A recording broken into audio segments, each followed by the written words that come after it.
Good morning, student. 11th economics and today's topic is the Lorentz curve. जो आपका आज का टॉपिक है बिल्कुल नया और डिफरेंट है आपके लिए, लॉरेंस कर्व. इसको लॉरेंस कर्व क्यों बोला जाता है? देखो, लॉरेंस जो कर्व है ये मैक्स लॉरेंस एक स्टैटिस्टिशियन थे, एक इकोनॉमिक्स थे. इन्होंने क्या किया, इसको प्रोपाउंड किया, इसलिए इसका नाम लॉरेंस कर्व रखा. ये होता क्या है? ये एक कम्युलेटिव कर्व है. कम्युलेटिव बोलते हैं जोड़कर बनाए जाने वाला. किसको जोड़ के बनाए जाने वाला? वेदर एक्स वेरिएबल हो या एफ, यानी कम्युलेटिव इकट्ठा करके परसेंटेज कर्व है. यानी वैल्यू किस में निकलती है? इसकी परसेंटेज में निकलती है. पहले तो दो बातें क्लियर करो. Lawrence curve given by max Lawrence. दूसरी बात, जो ये कर्व है ये कैसा कर्व है? Cumulative percentage curve. इसको बोलते क्या है? कम्युलेटिव क्यों बोला जाता है? क्योंकि ये अपनी वैल्यूज को इकट्ठा करके उसको परसेंटेज में चेंज करके डिनोट करता है. राइट. अब मीनिंग पे आते हैं इसके लॉरेंस कर्व को. It is a curve that show, ये कर्व है जो दिखाता है डेविएशन. डेविएशन बोलते हैं अंतर को, जो अंतर दिखाता है ऑफ एक्चुअल डिस्ट्रीब्यूशन, चाहे वो इनकम हो चाहे वेल्थ हो. मतलब डिस्ट्रीब्यूशन में आप चाहे इनकम ले चाहे वेल्थ ले. देखिए, इकोनॉमी के अंदर जितनी भी इनकम जनरेट होती है वो सब बंटती है किसमें? हम आप लोगों में. तो distribution of income and wealth from the line showing equal distribution. ऐसे समझ लो, एक पैनल दे दिया. एक पैनल देने का मतलब क्या हुआ? आपको ये बता दिया कि जो ये है ना, मतलब दिस इज द स्टैंडर्ड. ये जो लाइन बोला जा रहा है ना, line showing the equal distribution, एक लाइन बनाएंगे हम इसके अंदर, एक कर्व बनाएंगे इसके अंदर हम, जिसको हम इक्वल डिस्ट्रीब्यूशन कर्व बोलेंगे. Equal distribution curve. इक्वल का मतलब क्या हुआ? उस लाइन के इधर भी बराबर और इस लाइन के इधर भी बराबर, वो सेंटर लाइन होगी. और वो सेंटर लाइन से अंतर बताता है. It is a curve that show deviation. ये अंतर बताता है ऑफ एक्चुअल डिस्ट्रीब्यूशन, वास्तविक इनकम और वेल्थ का अंतर बताता है. किससे? ई लाइन ऑफ इक्वल डिस्ट्रीब्यूशन से, लाइन ऑफ इक्वालिटी से. ठीक है. अब ये बात तो मैंने बता दी आपको. This is a cumulative percentage curve. ये कैसा कर्व होता है? कम्युलेटिव परसेंटेज कर्व होता है. दूसरा जो इसकी इंपॉर्टेंट बात है यहां पर, the extent of deviation of actual distribution from the equal distribution. Equal distribution का मतलब मैंने क्या बताया? मान लो ये ग्राफ है, ये इसका इक्वल डिस्ट्रीब्यूशन की लाइन है. ठीक. तो एक्सटेंट ऑफ डेविएशन का मतलब किस सीमा तक आपका जो लॉरेंस कर्व बन रहा है, चाहे यहां बन रहा है चाहे यहां बन रहा है, वो किस सीमा तक जा रहा है? डेविएशन जो अंतर है वो किस सीमा तक जाता है? उस एक्सटेंट को लॉरेंस कॉफिशिएंट बोलते हैं. उसको क्या बोलते हैं हम? लॉरेंस कॉफिशिएंट बोला जाता है. ठीक. अब जो सबसे खास बात आती है वो क्या आती है? Greater the distance of LC from the line of equal distribution. आपका जितना डिस्टेंस ज्यादा होगा, ये लाइन ऑफ इक्वल डिस्ट्रीब्यूशन, अभी बोला ना आपको, एक सेंटर में लाइन खींचेंगे, उसके इधर उधर हम कर्व बनाएंगे अपना. ये कर्व हमने नहीं बनाया, ये लाइन ऑफ इक्वल डिस्ट्रीब्यूशन है, इसी से अंतर बनाएंगे हम. जितना दूर होगा, ग्रेटर डिस्टेंस ऑफ एलसी, आपका एलसी मतलब लॉरेंस कर्व. लॉरेंस कर्व, ये आपका लॉरेंस कर्व जितना डिस्टेंस के साथ होगा from the line of equal distribution, इस लाइन ऑफ डिस्ट्रीब्यूशन से ये कर्व जितना डिस्टेंस का होगा, मोर इनइक्वालिटी और वेरिएबिलिटी इज, इसके इस सीरीज के अंदर उतना ही इनइक्वालिटी आएगी, यानी उतना ही अंतर आएगा. इनइक्वालिटी बोलते हैं असमानता को बताना, वेरिएबिलिटी बोलते हैं भिन्नता को बताना. ठीक है ना. तो यहां पर जितना दूर कर्व है उतना इनइक्वालिटी है, उतना असमानता है देश के अंदर. और जितना ये एलसी क्लोजर होगा, जितना ये पास होगा और पास, तो उतना ही क्या बताएगा? लेस, लोअर द वेरिएबिलिटी और इनइक्वालिटी, उतना ही अंतर कम बताएगा, उतना ही मतलब ये कहो वेरिएबिलिटी कम है, इनइक्वालिटी कम है. ये बात समझ में आई? अब एक बार और चीज देखिए, जो मेन खास बात है आपकी वो क्या है?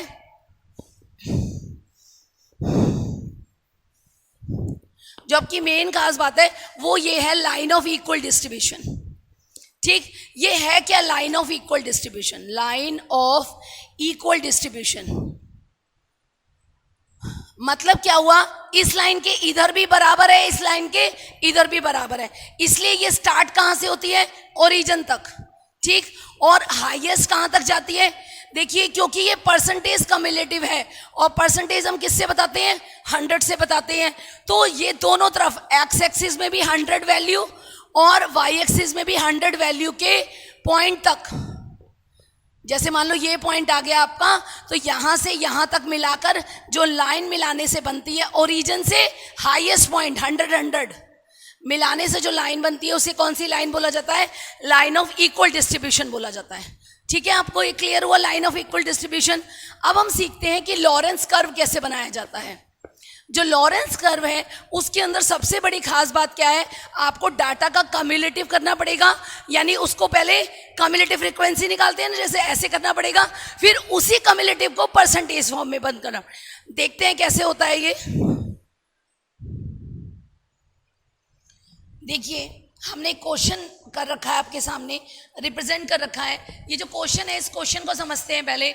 You are given the income, मैंने आपको बताया था ना, it is the deviation from actual difference. Deviation निकालते हैं हम किसका? ऑफ इनकम एंड वेल्थ का। तो अब आपका ये इनकम कितनी देर की? 100, 200, 400, 500 और 800। अगर हम इसको एक्स से डिनोट करें तो हमारा टोटल क्या आ जाएगा? सिग्मा एक्स 2000 आ जाएगा। कम्युलेटिव सम, देखो ये इसको स्टेप बाय स्टेप समझेंगे सम को। कम्युलेटिव सम निकाला जाएगा सबसे पहले, फिर उसी सम को परसेंटेज में डिनोट किया जाएगा। क्वेश्चन में आपको एक्स की वैल्यू और फ्रीक्वेंसी गिवन है, फिर फ्रीक्वेंसी का कम्युलेटिव निकालेंगे, उसका परसेंटेज बनाएंगे, और फिर हम एक ग्राफ खींचेंगे। ठीक है, लॉरेंस कर्व बनाएंगे। सबसे पहले स्टार्ट करते हैं अपने क्वेश्चन को कि सबसे पहले क्या है? कम्युलेटिव सम। सम के अंदर पहला स्टार्ट किया होगा, पहले डिजिट सेम 100, 100 और 200 300, 300 400 700, 700 और 500 1200, 1200 और 800 2000 आ गया। देखो ये सेम भी है, हो गया। अब आपको इसको क्या करना है? परसेंटेज में शॉन करना है। किस में शॉन करना है? परसेंटेज में। और जब हम परसेंटेज में शॉन करेंगे तो कैसे शॉन करेंगे? देखो 100 और टोटल कितना है? 2000। तो एक में निकालती हूं आपको 100 अपॉन में टोटल कितना है? 2000 मल्टीप्लाई में 100, क्योंकि परसेंटेज निकालना है। तो 100 से 100 कैंसिल, 10 से 10 कैंसिल, 2 5 10। तो आपका पहली परसेंटेज क्या आ गई? 5। परसेंटेज हमने ऊपर लिख रखा है कम्युलेटिव परसेंटेज। दोबारा समझो कैसे निकालेंगे। 100 अपॉन में टोटल, टोटल कितना है? 2000। वो एक ही बात है, ये वाला 2000 ये 2000 एक ही होता है। तो 100 अपॉन में 2000 मल्टीप्लाई 100, हर एक को निकालो। 300 अपॉन में, अगला क्या है? 300 अपॉन में 2000 मल्टीप्लाई 100, कैंसिल कर दो इसको, तो ये आ जाएगा 15। फिर इसकी जगह लग दो 700 अपॉन 2000 मल्टीप्लाई 100। ठीक, तो इसको कैंसिल कर दो, ये तीनों कैंसिल हो गए आपके। 2 से 35। Is it clear? अगला है 1200, 1200 अपॉन में 2000 मल्टीप्लाई 100। 20 से 20 कट, 10 से 10 कट, 2 6 660। ठीक है, अगला है 2000। अब इसको तो देखते ही पता चल गया, 2000 अपॉन में 2000 मल्टीप्लाई 100, तो ये कैंसिल, तो यानी 100%। लास्ट वाला जो होता है कम्युलेटिव फ्रीक्वेंसी का, वो सम होने के कारण क्या बोला जाता है? परसेंटेज, वो 100 ही हो जाता है। सेम आप काम करो फ्रीक्वेंसी के साथ। किसके काम करना है आपको? फ्रीक्वेंसी के साथ। फ्रीक्वेंसी का निकालो 80 और 70 कितना हो जाएगा? 150, 150 और 50 कितना हो जाएगा? 200, 230, 250 आ गया same.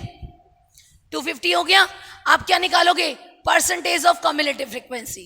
Percentage of cumulative frequency कैसे निकलेगी? वही सेम 80 अपॉन में टोटल कितना है? 250 मल्टीप्लाई 100।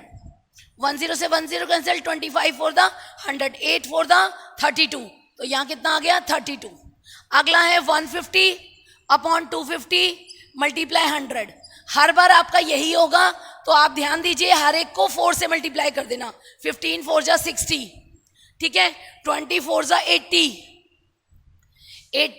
23 4 जा, देखो ये 4 कैसे आया? ये 0 से ये 0 कट, 25 4 जा 4, 25 4 जा 100, तो इस नंबर को 4 से मल्टीप्लाई कर देंगे हम।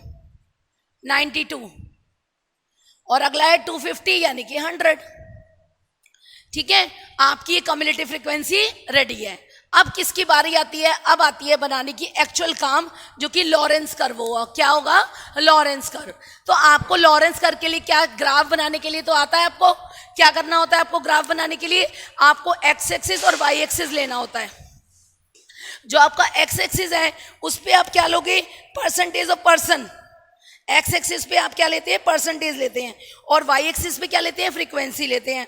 तो आपने यहां पर एक्स एक्सिस पे लो, ड्रॉ करो, चलो मेरे साथ।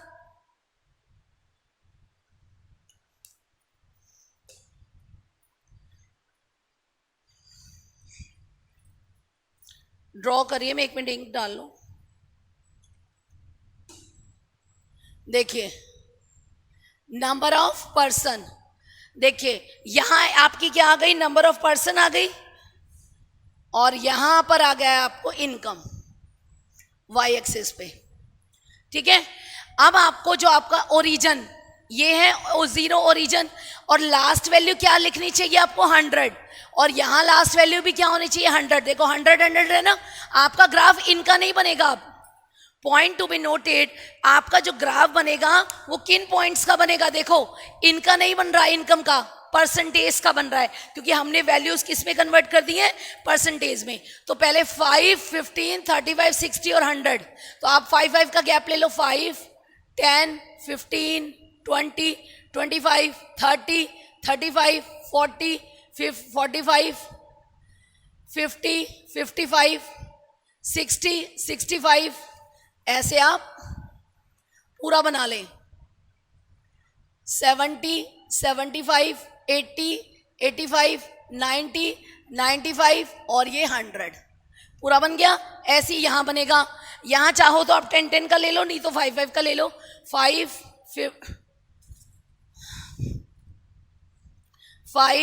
10, 15, 20, 25, 30, 35, 40, 45, 50, 55, 60, 65, 70, 75, 80, 85, 90, 95 और ये 100। ये थोड़ा बोर्ड से बाहर जा रहा है, हाँ दिख रहा है आपको? ठीक है, ये इस तरफ से चला गया। अब जो पहली लाइन बनेगी वो लाइन ऑफ इक्वल डिस्ट्रीब्यूशन बनेगी। तो देखो 100 का है ना आपका, मैंने आपको बताया था 0 से स्टार्ट करेंगे और 100, इसका ये 100 और इधर से ये 100, ये 100, यहां से ये यहां तक बाहर जाएगी। ठीक है, ये लाइन ऑफ इक्वालिटी हो गई। अब आप पॉइंट उठा लो, एक को x मान लो, एक को y मान लो। आपने इनकम कहाँ लिया? देखो इनकम लिया आपने y एक्सिस पे, तो यहाँ का 5, इधर का 32, यहाँ 5, यहाँ का 32। देखो 30 और 35 के बीच में 32, तो आपका पहला पॉइंट जो आ जाएगा वो ये हो जाएगा। ठीक, दूसरा पॉइंट कितना है? 15 पर 60, 15 पर 60, 60 कहाँ है? देखो 60 कहाँ है? ये देखो ये रहा। और 15 कहाँ है? ये रहा। दो पॉइंट आ गए हमारे पास। तीसरा है 35 पे 80, 35 ये रहा। 80 कहाँ है? देखो ये रहा, 35 पे 80, तीसरा पॉइंट आ गया। चौथा ही साथ साथ मिटाते भी चलो, क्योंकि कंफ्यूज हो जाओगे आप फिर।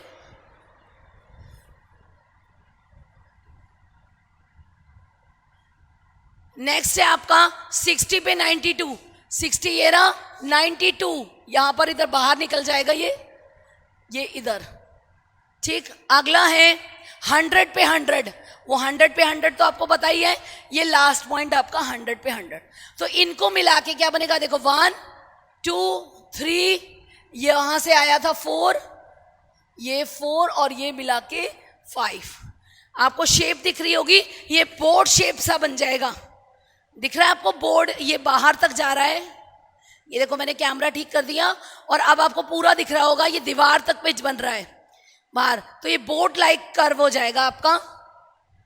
ये दोबारा बताती हूँ कहाँ से। देखो यहाँ से शुरू किया, ओरिजिन से, पहला पॉइंट, दूसरा पॉइंट, तीसरा पॉइंट, चौथा पॉइंट और ये पांचवा। देखो लाइन ऑफ इक्वल डिस्ट्रीब्यूशन। अब देखो डिफरेंस कितना है, दिख रहा है? डिफरेंस आपका बहुत ज़्यादा है यहाँ पर, तो यानी यहाँ इनइक्वालिटी और वेरिएबिलिटी बहुत ज़्यादा है। लॉरेंस कर्व हमें सबसे ज्यादा बताता है कि किसी देश में इनकम और वेल्थ का कितना इनइक्वालिटी है, कितना अंतर है।